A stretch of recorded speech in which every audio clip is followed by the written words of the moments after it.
आज के इस वीडियो में बात करेंगे एक ऐसी लड़की की जिसने कि 13 साल की उम्र में डायरी लिखना शुरू किया। इस डायरी ने बाद में किताब की शक्ल ली।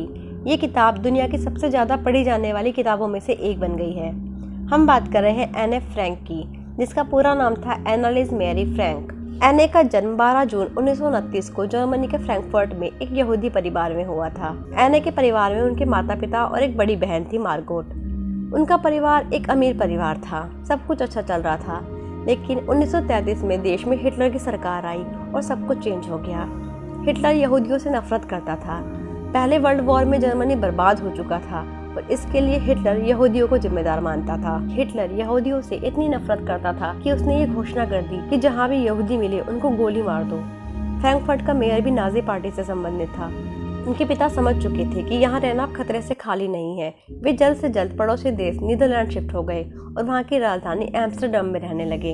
एना तब सिर्फ 4 साल की थी। कुछ समय बाद दोनों बहनें फिर से स्कूल जाने लगी। उनके पिता को एक नई नौकरी मिल गई और जिंदगी वापस से पटरी पर आ गई थी। फिर आया साल 1939 का, जब दूसरा विश्व युद्ध शुरू हो गया। जर्मनी ने पोलैंड पर हमला कर दिया और ब्रिटेन और फ्रांस ने जर्मनी के खिलाफ युद्ध की घोषणा कर दी। उनके माता पिता जानते थे कि अब वो एम्स्टर्डम में भी सेफ नहीं है। वे सब इंग्लैंड या फिर अमेरिका चले जाना चाहते थे, बट अब बहुत देर हो चुकी थी और कहीं भी जाना पॉसिबल नहीं था। 10 मई 1940 को उनका डर हकीकत में बदल गया। जर्मनी ने नीदरलैंड्स पर कब्जा कर लिया और वहाँ पर भी यहूदी विरोधी कानून लागू हो गए।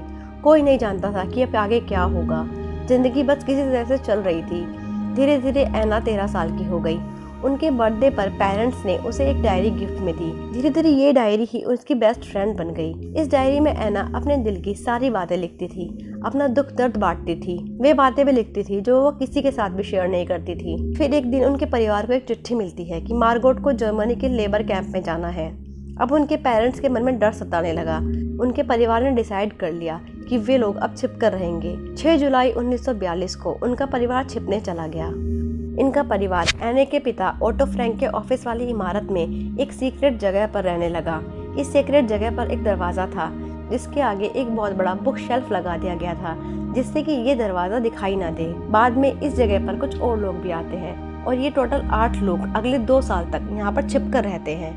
इन्हें यहाँ पर चुपचाप रहना होता था, जिससे कि दिन में इनके नीचे काम कर रहे लोगों को इनकी भनक ना लगे। ओटो फ्रैंक के ऑफिस में काम करने वाले कुछ जर्मन लोगों ने इनकी मदद की। वही लोग इन्हें राशन, फल, सब्जियां और कपड़े मुहैया करवाते थे।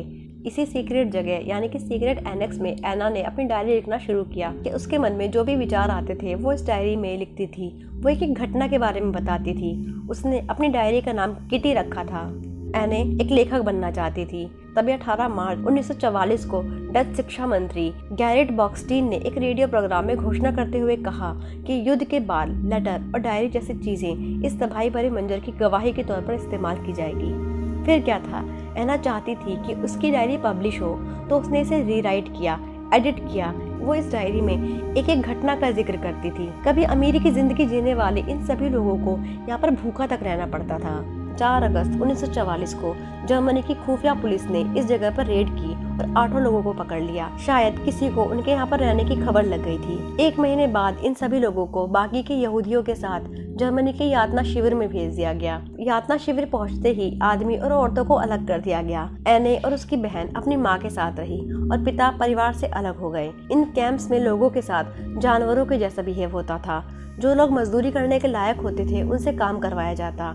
बच्चों पर साइंस एक्सपेरिमेंट किए जाते और जो लोग किसी काम के नहीं होते थे उन्हें गैस चैम्बर में ले जाकर मार दिया जाता था। एने दिन भर अपनी बहन के साथ पत्थर तोड़ने का काम करती थी। कुछ टाइम बाद कैंप में टाइफाइड फैल गया, जिसने कि 17,000 कैदियों की जान ले ली। फिर अप्रैल 1945 में ब्रिटिश सेना ने यातना शिविर से लोगों को छुड़ाया, लेकिन तब तक बहुत देर हो चुकी थी। एने और मार्गोट को भी टाइफाइड हो गया था। सेना के आने से बस 2-3 हफ्ते पहले ही मार्गोट और फिर एना की जान चली गई। माँ की जान तो भूख के कारण पहले ही जा चुकी थी।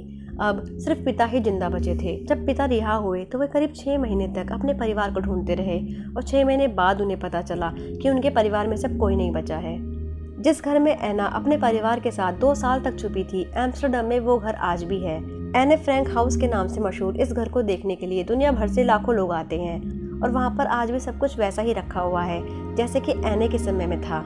उसकी डायरी आज भी वही है, वो टेबल भी वही है जिस पर बैठकर एने डायरी लिखा करती थी। उस चेयर पर आज एने का एक मोम का पुतला बिठा दिया गया है, जो कि देखने में बिल्कुल असली लगता है।